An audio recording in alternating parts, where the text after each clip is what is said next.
right, everyone. Let's get out your notes and maybe your vocabulary, and let's do a review of committees in the Texas legislature.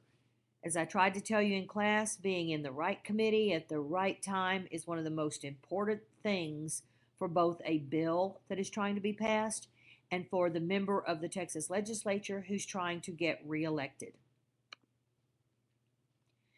So let's look once again at some of the big picture items that I talked about. That once again, you see that the majority party controls everything in the aspect of committees. Review your notes on that. The significance of the majority party. Then the significance of the committee chair, who is always in the majority and who controls everything that happens inside of that committee. The fact that committee assignment for members helps them get reelected, and it helps them be or look or appear to be successful to their voters.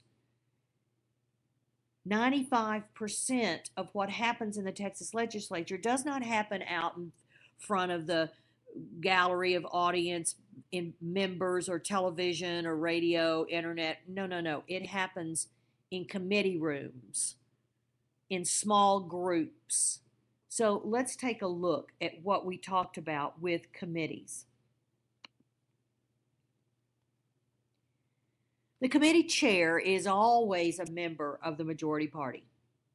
This person is seen by the leadership as a valuable member of their party. Now, there are minorities, members that serve as committee chairs, because one of them is John Whitmire, who may be some of your senators in your OYO project.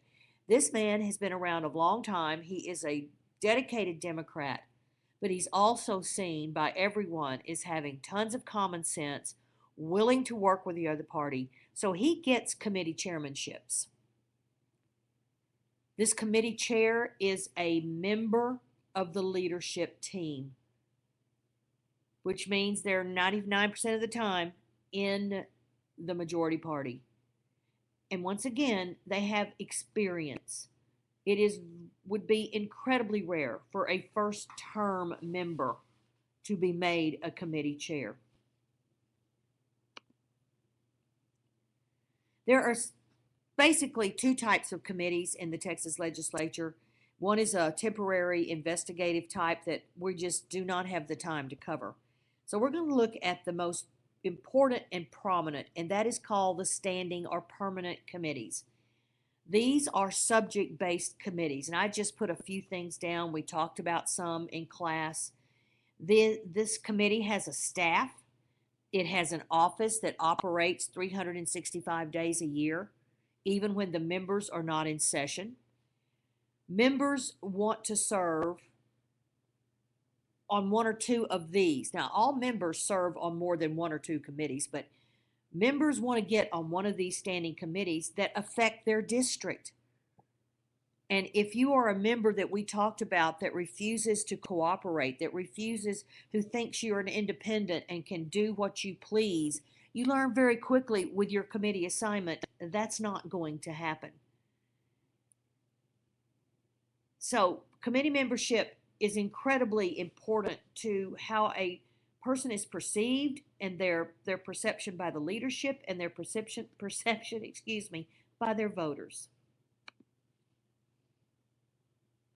Now, there are 4 things that a committee, as we talked about, can do to a bill. They can pass it as is. Now, folks, that is so rare, I can't think of a recent instance of when that happened. They can kill the bill immediately. And once again, they don't do that because if they kill it at the very beginning of the session, the writer can redo it and reintroduce it, and then they have to start all over. Most bills that never get out of committee are pigeonholed. That's just a squirrely little word that means that they stick it in a cubby somewhere mentally. That bill is never brought up. The chairman never brings it up. And remember, he brings it up. And in order to get that bill out of that little cubby hole that the chairman is holding it in, it's a very complicated and it's kind of a dangerous process, because the person who tries to blast that bill out of the chairman's cubbyhole, so to speak, could get punished in ways that we have talked about. So pigeonholing pretty much is a death sentence for a bill. The thing that happens to most bills is that they are amended. Now, in government talk, it's called markup. They literally take a red pen and they go in and physically change the bill. Almost all bills are changed.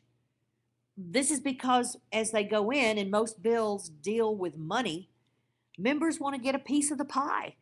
They want money for a special street in their district. They want a new hospital for their district. They want some kind of an education perk for their district. And so they find bills and they go in and mark those bills up. Now, this leads to many times what is called pork. We talked about this in class. Remember, I did the funny little drawing about the pork barrel. Pork is considered wasteful. Pork is considered unnecessary. But boy, if pork is done right by the member, it looks like he is just doing gangbusters for his district.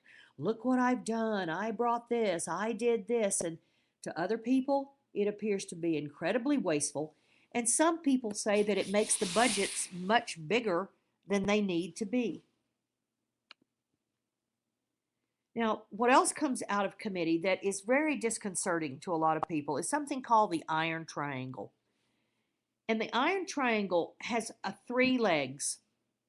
The first leg is the member of the Texas legislature, either in the Senate or the House. Then there's the bureaucrat. A bureaucrat is someone who runs government agencies. The head of the DPS, the head of the nurses, the head of the State Board of Education. These are people who, in federal government, make lots of money and have permanent jobs.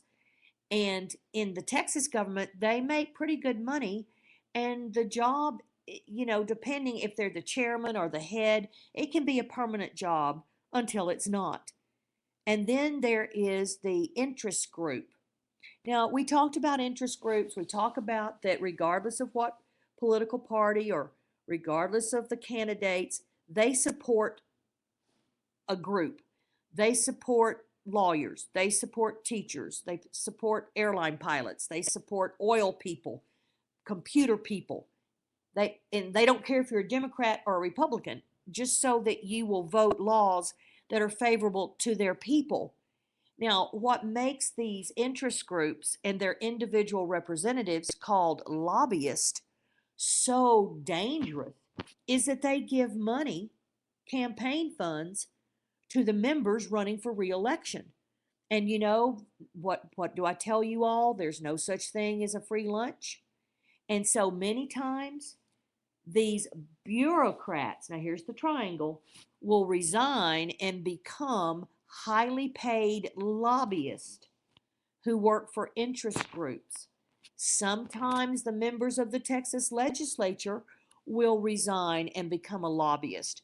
And these three different groups, this word is incestuous. They just are all in each other's business, and they have lots of things in common. And the result of this iron triangle is that sometimes the voter gets left out. The good of the citizen can be left out in order for everyone scrambling to trying to get preeminence, trying to get laws, trying to get campaign funds. And it's something that is out there, and most people are not really aware of it. So that's our review for the committee system in the Texas legislature.